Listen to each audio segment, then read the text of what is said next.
quelques années, un de mes confrères prêtres racontait cette histoire vraie. Je l'ai déjà racontée, je crois, mais vraiment elle vaut son pesant d'or. C'était dans la sacristie, juste avant la messe, le jour du bon pasteur, comme aujourd'hui. Et donc le prêtre, entouré des servants, des servantes, dit « Ah, aujourd'hui, c'est le dimanche du bon pasteur. Ah, on a vraiment de la chance, voilà, quelle joie, Jésus qui est notre bon pasteur, qui veut nous conduire, voilà, c'est beau. » Vous savez ce que fait un bon berger? Voilà, le berger, il prend soin de ses brebis, il prend soin de ses brebis. Puis là, il y a un petit servant qui commence à s'agiter dans un coin. Et alors, qu'est-ce qu'il y a? Ah moi je sais ce qu'il fait le berger.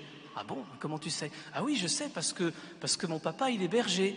Ah, super, alors tu vas pouvoir nous raconter. Alors viens devant et puis explique à tout le monde, qu'est-ce qu'il fait le bon berger? Ah c'est simple, mon papa c'est un bon berger, donc vraiment je vais vous dire, vous allez voir, c'est simple. Ah bon, mais alors qu'est-ce qu'il fait le bon berger? Eh bien, le bon berger, il attrape la brebis, il la tond, il la tue et il la mange. Histoire vraie. Mais qui justement nous révèle à quel point l'image de Jésus n'a rien de naturel. On est tellement habitué au bon berger, on voit des peintures de Jésus avec la brebis sur ses épaules et on y est habitué, on dit « oui, Jésus est un bon berger, très bien ». En fait, ça n'a rien d'évident parce que le berger humain, j'espère qu'il n'y a pas de berger dans l'assemblée, hein. Si? Ah mince alors, bon, je vais mesurer mes paroles alors. Donc le berger humain, mince, il est où? Le berger humain prend soin de ses brebis, certes, mais c'est quand même un gagne-pain au final. C'est vrai ou pas? C'est qui le bon berger là-dedans? D'accord. Et en fait, au final, c'est bien pour la laine, c'est bien pour le lait, c'est bien pour la viande qu'il fait tout cela. Et donc, c'est aussi d'abord pour lui, le berger, qu'il fait cela. Alors que Jésus, le véritable bon berger, il fait cela en aucune manière pour lui-même. Il le fait uniquement pour nous. C'est ce qu'il dit à la fin de cette parabole. « Moi, je suis venu pour que les brebis aient la vie en abondance. » La seule chose que veut Jésus, c'est notre bien. C'est la seule chose qui intéresse Jésus. Jésus veut notre bien. Jésus nous veut du bien. Et donc, vraiment, il nous faut chasser de notre esprit tout un tas de pensées qui traînent parfois dans nos cœurs.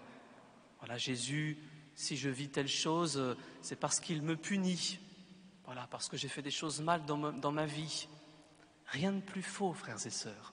Dieu ne punit pas. Ou bien, je lui ai demandé tant de fois quelque chose, il ne m'écoute pas, ça veut dire qu'il me délaisse, il ne s'intéresse pas à moi. Combien de fois j'ai entendu ça? Rien de plus faux. Ou alors, Jésus ne m'écoute pas.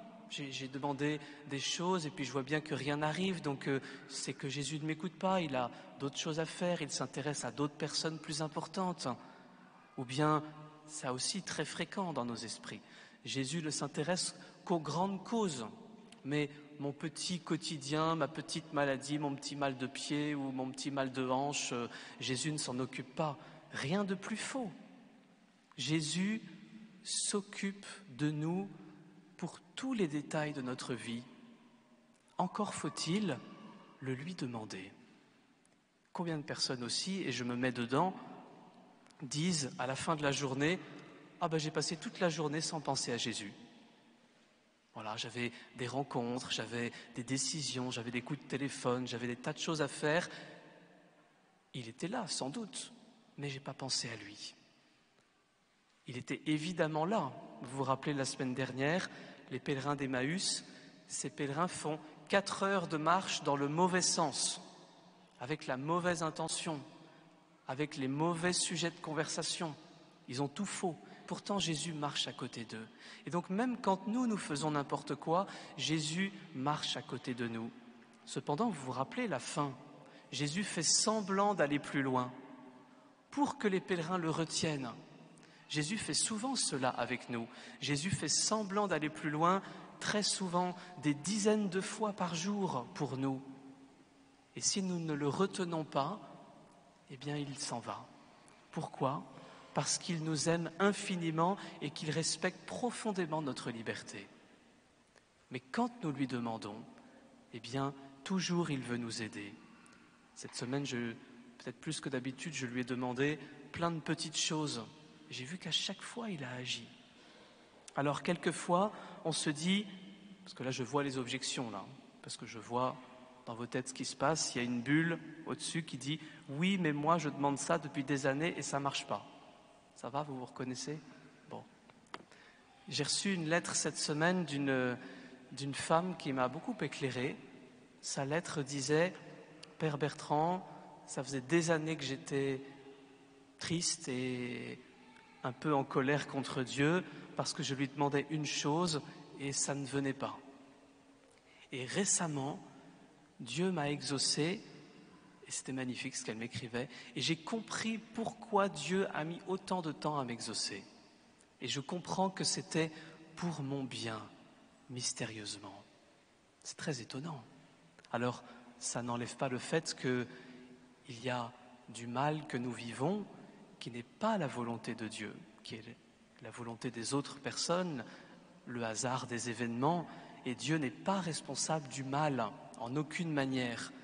Mais si nous nous confions à lui, parfois c'est mystérieux, parfois nous ne comprenons pas, mais c'est la certitude que nous avons aujourd'hui avec cette fête du Bon Berger. Toujours Jésus veut s'occuper de nous. Parfois ça prend du temps, parfois c'est pas comme on aurait pensé, mais après 5 ans, 10 ans, 20 ans, on relit les choses et on se dit « Jésus était là, Jésus était présent ». J'ai eu des centaines de témoignages dans ce sens, de personnes qui ont vécu des choses difficiles et des années après, relisant leur vie, disent « mais Jésus était là ». Alors nous sommes vraiment invités, en cette fête du Bon Pasteur, à poser cet acte de foi. Jésus, j'ai confiance en toi. Je sais que tu veux me mener. Je sais que tu me conduis, même si je ne comprends pas tout. Et nous devons faire cet acte de foi des dizaines de fois par jour pour le retenir, pour qu'il agisse dans notre vie. Et alors l'autre chose que je trouve très intéressante dans cet évangile, je ne sais pas si vous avez fait attention, quand le berger entre dans la bergerie, ses brebis à lui, il les appelle chacune par son nom et il les fait sortir. Quand il a poussé dehors toutes les siennes, il marche à leur tête. Le bon berger qu'est Jésus nous pousse dehors. Vous imaginez la scène, il y a toutes les brebis qui ne veulent pas sortir et il les pousse dehors. Il les sort du bercail. Pourquoi ? Parce qu'on est quand même bien tranquille dans le bercail.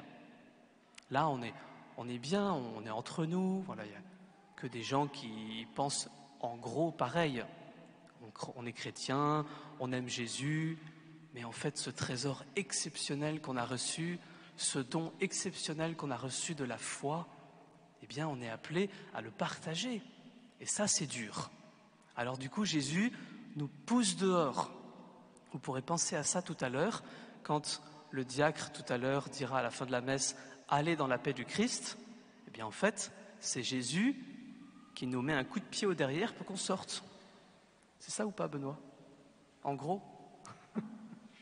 Bon, vous irez le voir si jamais vous avez besoin de sortir plus vivement. Mais c'est ça l'idée, on vient à la messe après toute une semaine pour déposer à Jésus nos joies et nos peines, nous ressourcer de lui, lui redemander d'être notre bon pasteur pour toute la semaine et ensuite on sort avec lui pour annoncer à tous cela. Alors c'est pas toujours facile, mais le but justement c'est de ne pas le faire seul. Si on le fait tout seul, c'est difficile. Mais par exemple, dans 15 jours sur la paroisse, nous aurons le dimanche en paroisse. Il est possible là d'inviter quelqu'un, un voisin, un ami, quelqu'un de notre famille, et merci beaucoup à tous ceux qui le font déjà, de le faire venir au dimanche en paroisse avec lui.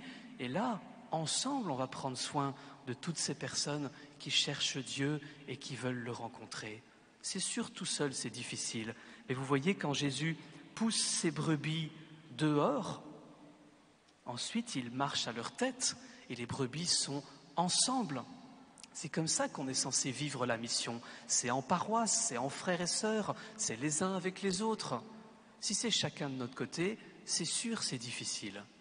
Et c'est pour ça que les paroisses sont si importantes pour se réunir en frères et sœurs, pour se connaître, pour se fortifier, pour prendre soin les uns des autres, pour nous laisser conduire par Jésus le bon berger et pour sortir ensemble pour annoncer Jésus. Et je me réjouis de tous ceux et celles qui ont pu en bénéficier. Il y a un mois, la réunion du conseil pastoral de la paroisse, nous avons fait mémoire de plein de prénoms de personnes qui, grâce à vous, ont fait un chemin vers l'Église et vers Dieu. Et nous avions tous des dizaines de prénoms en tête. C'était magnifique.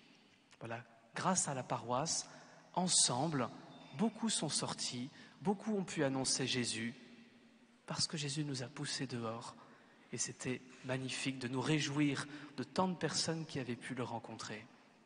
Alors, si vous voulez bien, nous allons pouvoir faire un grand temps de silence maintenant.